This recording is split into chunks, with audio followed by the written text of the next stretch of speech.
ஒண்டிப்புதூர் ஏரியாவில் மணலை கட்டின ஒரு பழைய வீடு வந்து பார்த்தீங்கன்னா 3 சென்டில் 2 BHK வீடு பார்த்துட்டிங்களா? அப்போது உங்களுக்கான வீடு தாங்க இந்த வீடு சேவ் பண்ணி வச்சுக்கோங்க.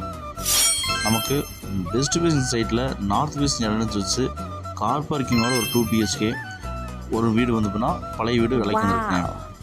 இந்த வீடு எக்ஸாக்டாக எங்கே அமைச்சிருக்குன்னு பார்த்தீங்கன்னா ஒண்டிப்புதூர் கார்பரேஷன்லேருந்து வந்து பார்த்தீங்கன்னா இந்த வீடு பார்த்தீங்கன்னா அமைச்சிருக்குங்க.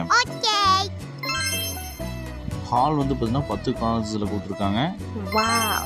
கிச்சன் 10க்கு 10 சைஸில் கொடுத்துருக்காங்க. மாஸ்டர் பெட்ரூம் வந்து 10க்கு 16 சைஸ் ஆகும். இன்னொரு பெட்ரூம் வந்து 10க்கு 10 சைஸில் ஆகும். 2 பெட்ரூம் வந்து பார்த்தீங்கன்னா நமக்கு அட்டாச் பண்ணி கொடுத்துருக்காங்க. நம்ம சேனலில் இப்போ தான் புதுசாக போயிருந்தா சொன்னாங்களே, நம்ம சேனலை சப்ஸ்கிரைப் பண்ணிட்டு பெல் பட்டன் ஆள் வச்சுக்கோங்க. பேங்க் லோன் ஃபெசிலிட்டி பண்ணி தரப்படுங்க. இந்த வீடு நல்ல குவாலிட்டியில் இருக்குங்க. இந்த அழகிய வீட்டோட மொத்த விலை வந்து பார்த்தீங்கன்னா